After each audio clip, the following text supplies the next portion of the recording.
आज हम पढ़ेंगे उत्प्रेक्षा अलंकार। उत्प्रेक्षा अलंकार है वो भी कैसा है, एक शब्द अलंकार है। अब हमने पहले उपमा पढ़ लिया, रूपक पढ़ लिया। उत्प्रेक्षा है, उत्प्रेक्षा में क्या होती है, संभावना की जाती है, यानी हम उसको निश्चित वस्तु नहीं मानते हैं, केवल उसकी संभावना व्यक्त करते हैं।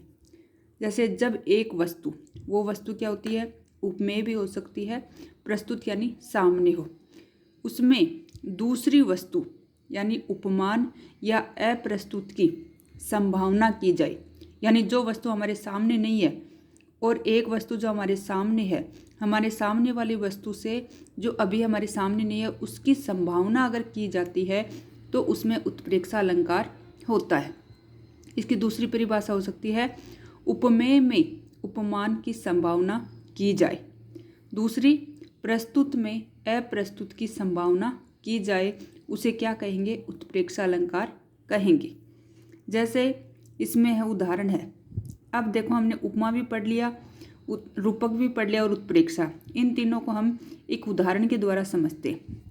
नेत्र मानो कमल है, यहाँ पे क्या आ गया, मानो। मानो यानी हमने अपने मन से मान लिया है कि नेत्र है वो क्या है, कमल है।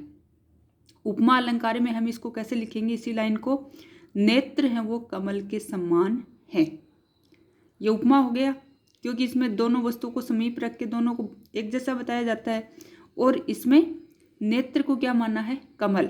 नेत्र क्या होता है, उपमेय है, और कमल है वो उपमान है।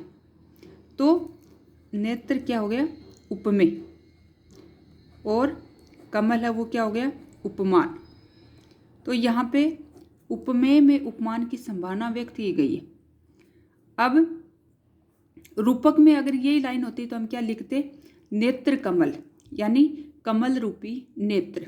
उसके ऊपर अभेद आरोप किया जाता, उसमें उपमेय और उपमान में किसी प्रकार का भेद नहीं रहता है।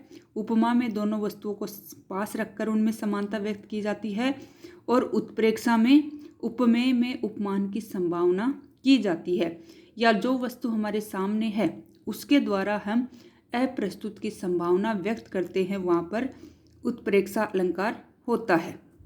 अब उत्प्रेक्षा अलंकार को पहचानने वाले शब्द क्या क्या हैं, अगर ये शब्द आपके आ जाएं तो आप जो है इसमें उत्प्रेक्षा अलंकार समझ सकते हो। जैसे मानो, मनहु, मनु।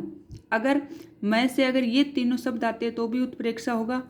जानो, जानहु, जनु, जैसे अगर ये शब्द आते हैं तो भी उत्प्रेक्षा होगा। इव का भी उत्प्रेक्षा होगा, और निश्चय का भी उत्प्रेक्षा होगा।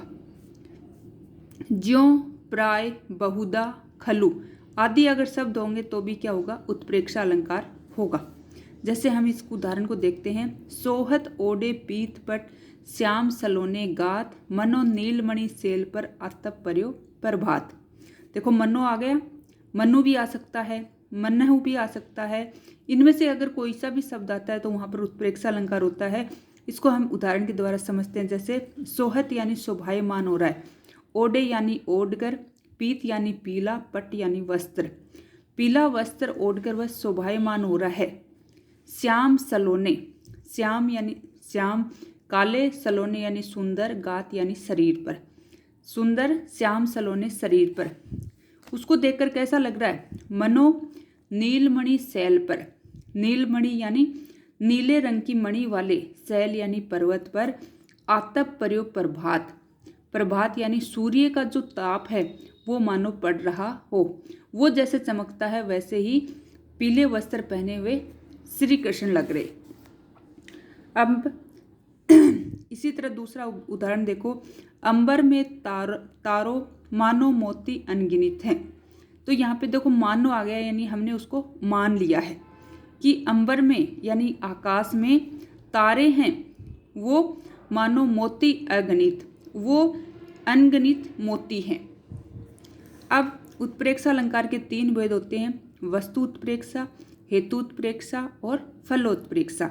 तो ये आपका उत्प्रेक्षा अलंकार पूरा हो गया।